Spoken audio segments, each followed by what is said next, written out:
सर्व मंगल मांगल्ये शिवे सर्वार्थ साधिके शरण्ये त्र्यंबके गौरी नारायणी नमोस्तुते. नमस्कार मंडळी, आजच्या ह्या व्हिडिओमध्ये मी तुम्हाला पारंपरिक आणि अतिशय साध्या पद्धतीने घटस्थापना कशी करावी ते दाखवणार आहे. आपले घट छान हिरवेदार घनदाट उगावे यासाठी आपण कोणती काळजी घ्यावी आणि ह्या नवरात्रीत आपण कुठले नियम पाळावे ज्यामुळे आपण केलेल्या व्रताचे पूजेचे संपूर्ण फळ आपल्याला मिळेल, याची संपूर्ण माहिती तुम्हाला ह्या व्हिडिओमध्ये मिळेल. त्यासाठी व्हिडिओ पूर्ण बघा आणि जास्तीत जास्त लोकांपर्यंत व्हिडिओ शेअर करायला विसरू नका. आणि माझ्या चॅनलवर तुम्ही नवीन असाल तर आजच आपल्या चॅनलला सबस्क्राईब करून घ्या.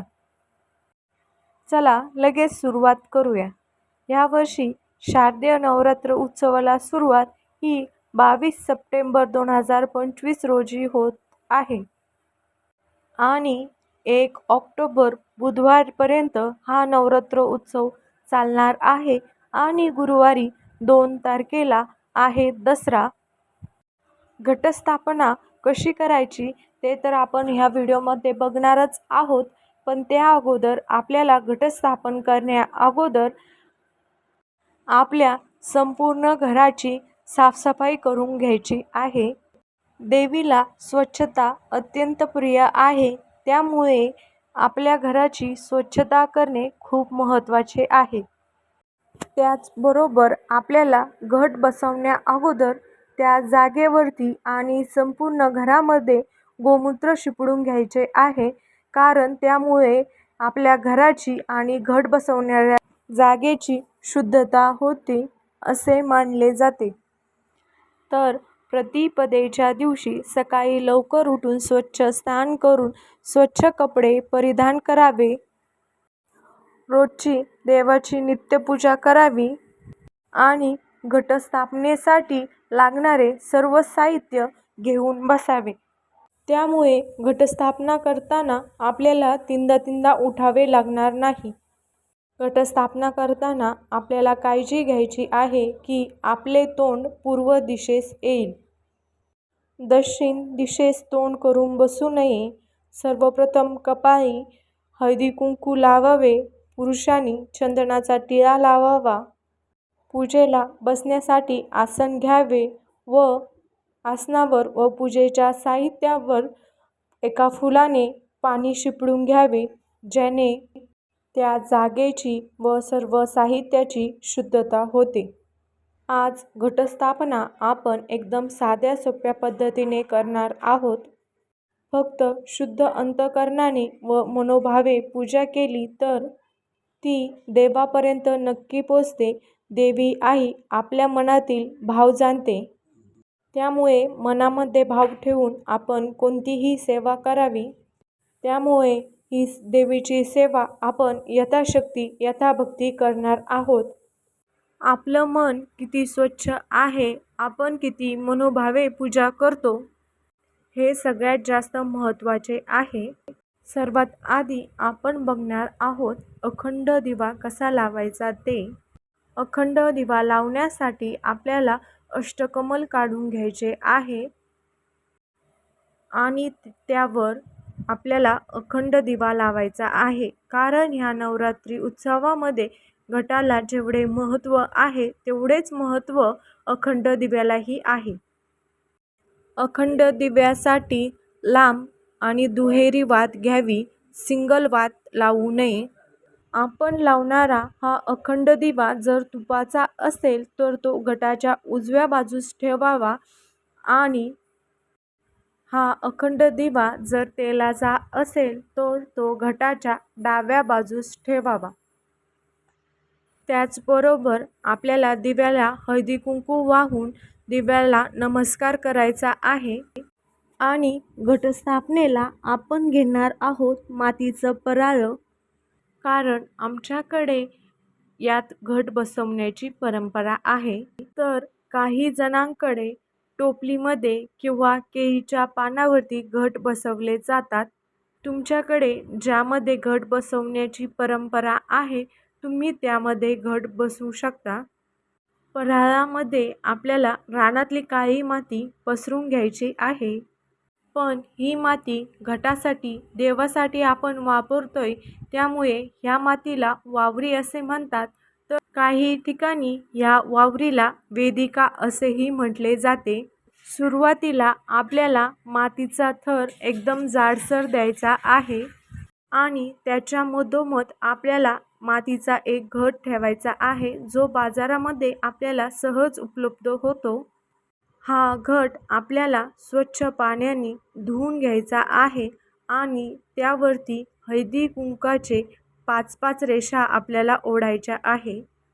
त्यानंतर आपल्याला घटामध्ये अशी धान्य पेरण्यासाठी घ्यायची आहे. काही ठिकाणी 5 धान्य घेतली जातात तर काही ठिकाणी 7 धान्य घेतली जातात. बाजारामध्ये आपल्याला अशा धान्याच्या पुड्या सहज उपलब्ध होतात. त्यामध्ये 7 प्रकारचे धान्य असते. घट बसवण्यासाठी आपण ह्या धान्याचा उपयोग करणार आहोत, ज्यामध्ये हरभरा, सातू, करडई, गहू इत्यादी धान्य असतात. आता हे धान्य आपल्याला वावरीमध्ये पेरायचे आहे. आपण हे धान्य असं वरून वावरीमध्ये पसरून द्यायचे आहे. ह्या फराळामध्ये आपल्याला थोडीशीच माती टाकायची आहे. जास्त भरून माती आपल्याला टाकायची नाही आहे. कारण मातीत जेव्हा पाणी जाते तेव्हा माती फुगते आणि वावरी घेताना आपल्याला ती वावरी चालून घ्यायची नाही. कारण वावरी जर चालून घेतली तर त्यामध्ये फक्त बारीक बारीक रेतीच असते. त्यामुळे आपले धान्य नीट उगवत नाही किंवा वास येतो, बुरशी येते.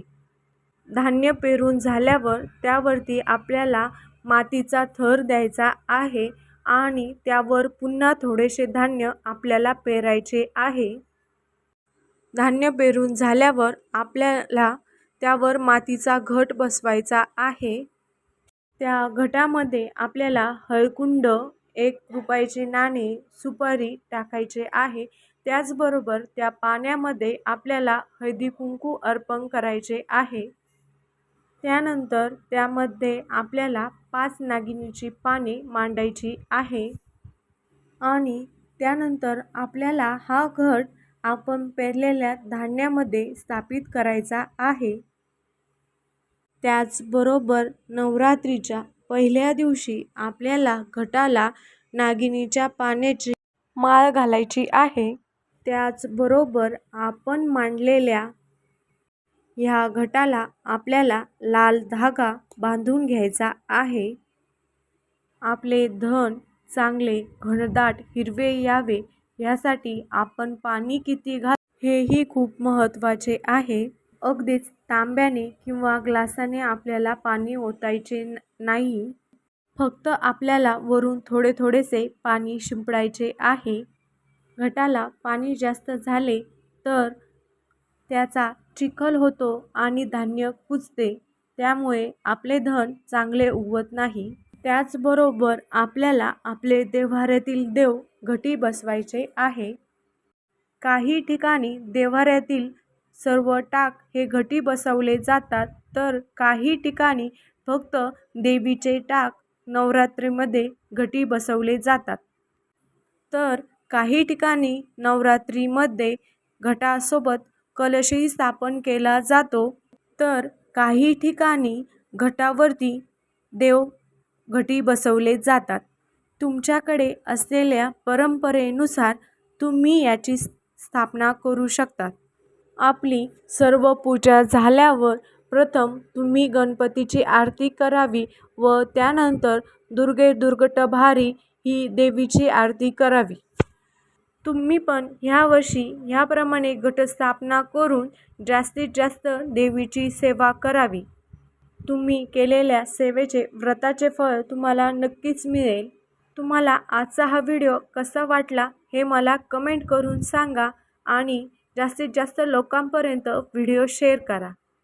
आणि असेच नवनवीन व्हिडिओ पाहण्यासाठी आपल्या चॅनलला सबस्क्राईब करा. धन्यवाद.